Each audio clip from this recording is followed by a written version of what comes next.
Welcome back to another episode of Thinking That Matters.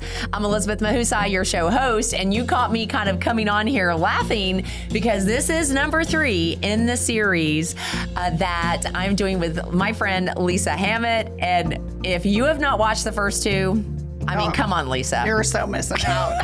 You are so, like, seriously, you should have FOMO, like fear of missing out. Like, we're not kidding. Yeah. Okay. So if you're joining us for the first time in this episode, please know there is part 1 and part 2.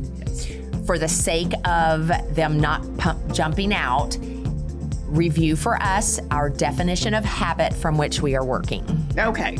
So this all branched around the 3-part pieces, I guess you could say, to forming a habit. So there is the cue or the trigger, which prompts you to do the behavior. The second part is the behavior or the habit that you want to form. And then the third piece is the reward. Now, between the cue and the behavior, there has to be a motivating component.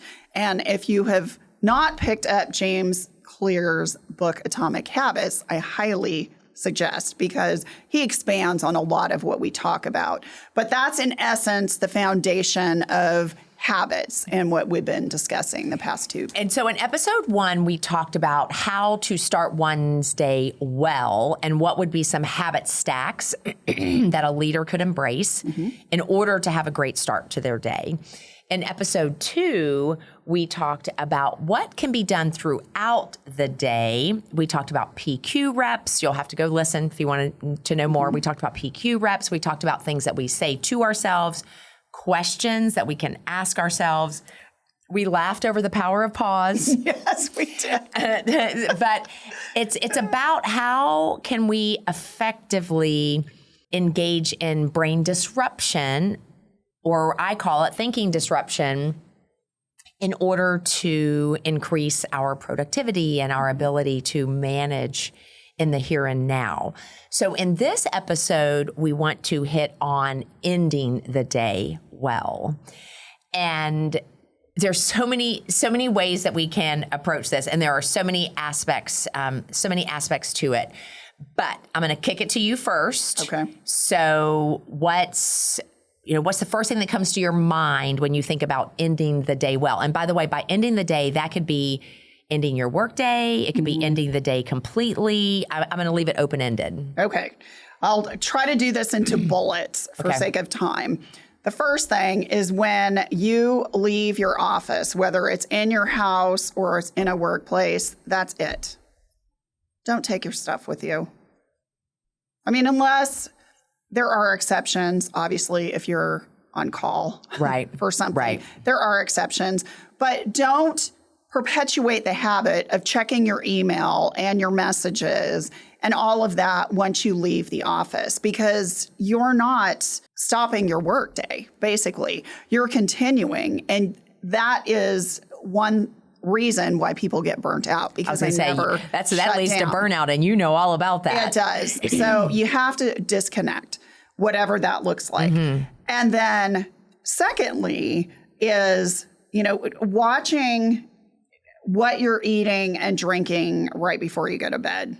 Because if you're going to eat something that's really heavy, that's going to maybe not digest properly, then that obviously will impact your sleep. Obviously, don't drink caffeine or alcohol right before you go to sleep, because that is going to completely disrupt your circadian rhythm. So, and then, do things to relax. Turn off the screens. Yes. They say at least an hour to 2 hours before, sometimes 2 hours. I could see why that might be difficult, but at least an hour. Make sure that you're getting to bed at a reasonable time so that you can get between 7 and 9 hours of sleep on average. Now, some people listening to this may be thinking, oh, there's no way I can ever do that. Well, sometimes it is challenging, especially if you have a family with younger kids and there's bedtime and there's other things that you have to do. And then maybe there's just a portion of your day that you just want to sit in silence by yourself. So I get that. But sleep is one of the most important things. So true.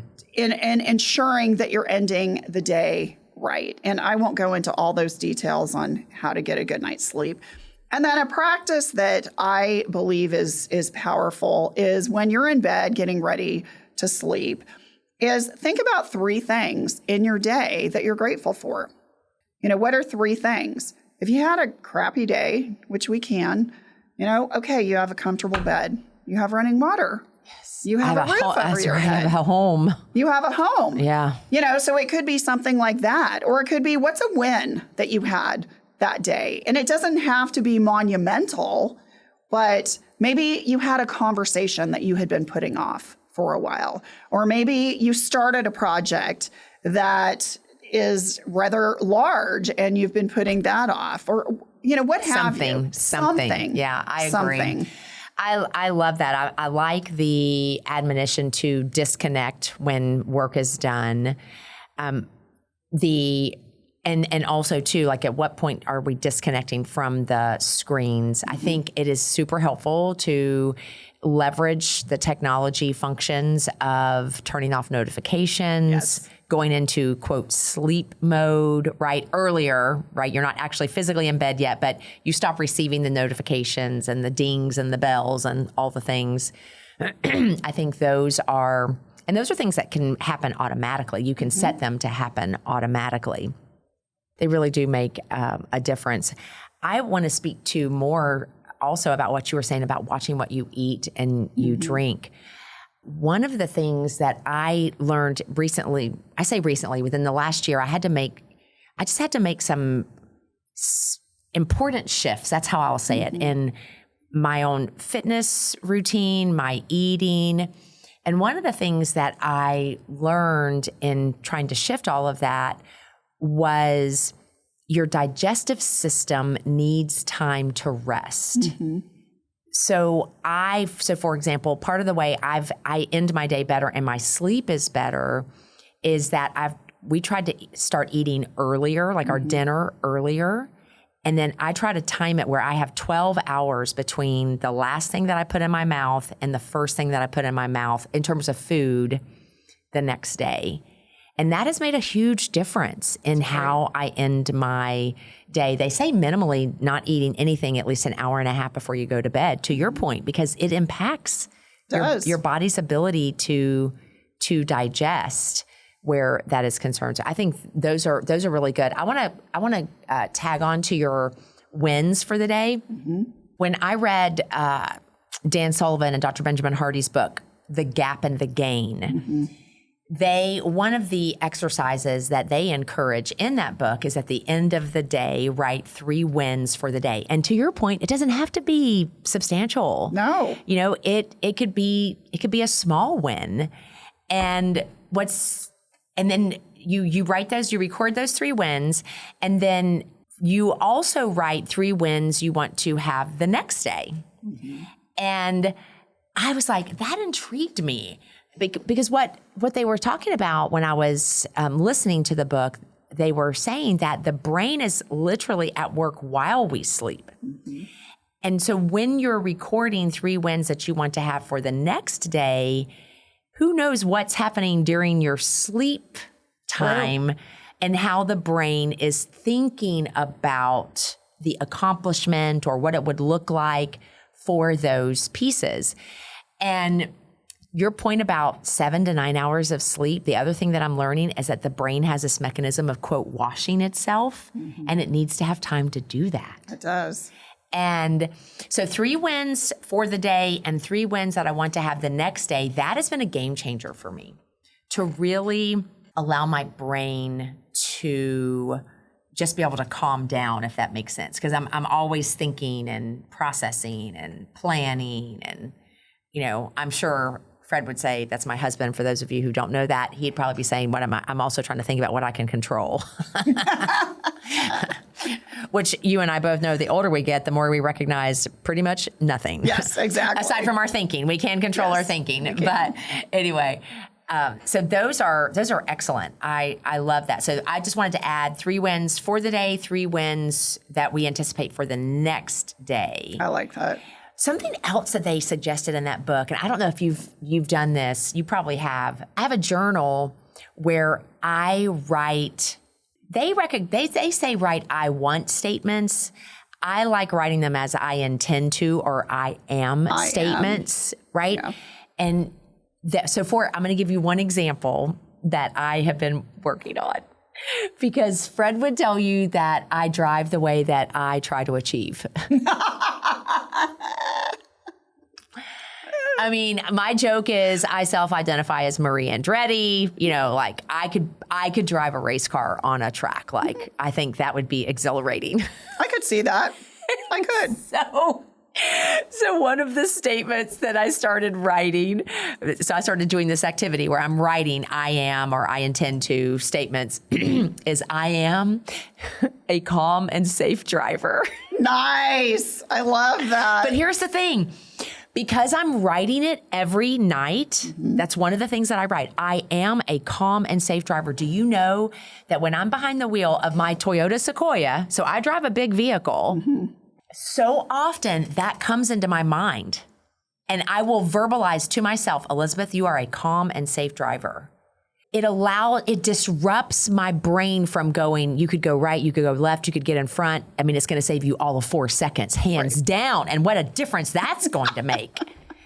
I mean, it's crazy to think because that's the reality. Maybe it saves you 3 to 4 seconds. But my brain gets into that achieving while driving mode. So just the act of writing, I am a calm and safe driver, has helped me be more self-aware when I'm driving. And I do feel that I'm making better choices while I'm driving, you know, and so that would be one I would add on ending the day well. I love that because you're creating that neural pathway. Yes, exactly. Yes. And I think that that's the part where I know that you and I both would encourage the viewer, the listener, you can create better neural pathways. Yes. And that to me is the value of this whole series that we've been talking about, habit stacking. It's the concept of helping to create a habit and stack it onto an existing habit. You have the habit of eating breakfast. What can you stack on that?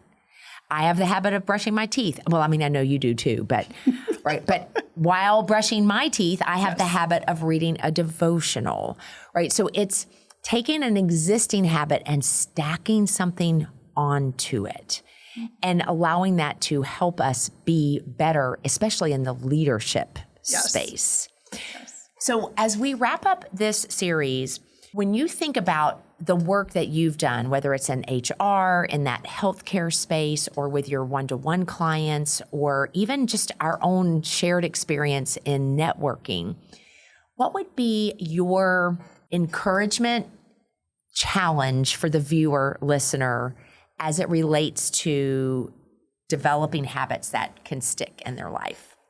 Don't be afraid to release those trained behaviors that you already have that maybe in the back of your mind, you know, aren't the best, but that become comfortable. And the thought of trying something new is kind of scary sometimes. So don't overcomplicate it. To kind of encapsulate what we have talked about these last 3 episodes is it boils down to making something stupid small to the point of where it's achievable. Because if we say, oh, we're just going to start developing all these great habits and attaching it to all of this, you're going to go, yeah, that might happen once or not at all. So set yourself up for success. Yeah. And then celebrate. That's one thing that I didn't mention that is such an important thing too. When you do this desired behavior, yes, there is a reward, but celebrate. You know, I had a client, she's a vice president, but she would just sit in her chair and kind of shimmy a little. And that was her form of celebration. You know, another person would just pretend that they're patting themselves on the back. Or they would play a certain song that they love. Yes. So the celebration part just reaffirms that, wow, this is a really great thing that you're creating. I am so glad that you brought up the celebration. Oh, okay. I mean, there's a lot of golden that just came out of your mouth. Don't be afraid to release the trained behaviors. Yeah. And I think for a lot of leaders, it's very comfortable to keep doing what they've been doing. Yes. I think it is very scary to think about changing, because what will they think of me if I'm not this way? Yes. Or I'm known to be this certain way, and how will this impact how people view me? Will they respect me? All of that. So I love that. Don't be afraid to release. I also very much value the don't overcomplicate. Mm-hmm. And I think one of the ways you alluded to it, one of the ways that we overcomplicate habit development is we aren't breaking it down into small enough. We say, for example, I want to achieve this massive goal. And just by even verbalizing it as this massive goal, it feels unachievable, which works against us in our brain, which makes us less likely to do the behavior necessary to actually build the habit that would allow us to achieve said goal. Yes. So this idea of, you were saying, making something stupid small is incredibly important, and really finding that. And that's where oftentimes we need help in doing that. Mm-hmm. Like, that's how I was when I was fed up with where my nutrition was, dealing with the cortisol challenges, the weight that wouldn't come off. I just recognized, like, I need some help. Yes. And so I engaged with a health and fitness coach that had been really doing all of this amazing work on the nutrition side, and it worked. She was able to break it down for me in these bite-sized chunks. And so even the MyFitnessPal that I use, I think about, the goal is every day log my food. But within that goal is just log breakfast. Yes. Then log lunch. Mm-hmm. Log your snacks. Then log dinner. And then pay attention to how much protein have you eaten? Where are you on carbs? But it's breaking it down into stupid simple. Yes. Really, really small. I love that. That whole, to your point, set yourself up for success. Yes. Yes. Oh my goodness. Okay. So end your day well. Tell them what's coming as we end this episode well. Well, if you liked what we have been discussing for the past 3 episodes, you are going to want to be a part of our educational collaboration that will be happening in September. You'll see the details below. But this will not only help you form the habits that can help you be successful, but it will train your mind in a much different way so that you could look at challenges differently. You can be more confident. You can lead more impactfully. You can communicate better with your team, and you can learn to self-regulate in a much more effective way. Who would not want to come to this event? Right? Hello. Oh my goodness, Lisa. It has been so fun doing these episodes. And I will tell you that you want to get registered. Yes. And join us there. And if you're listening for the first time, remember, there's episode 1 and episode 2. Great content in both of those. And then for everybody local in this McKinney, Allen, Plano, Frisco area, click the registration link, get yourself a ticket, and join us.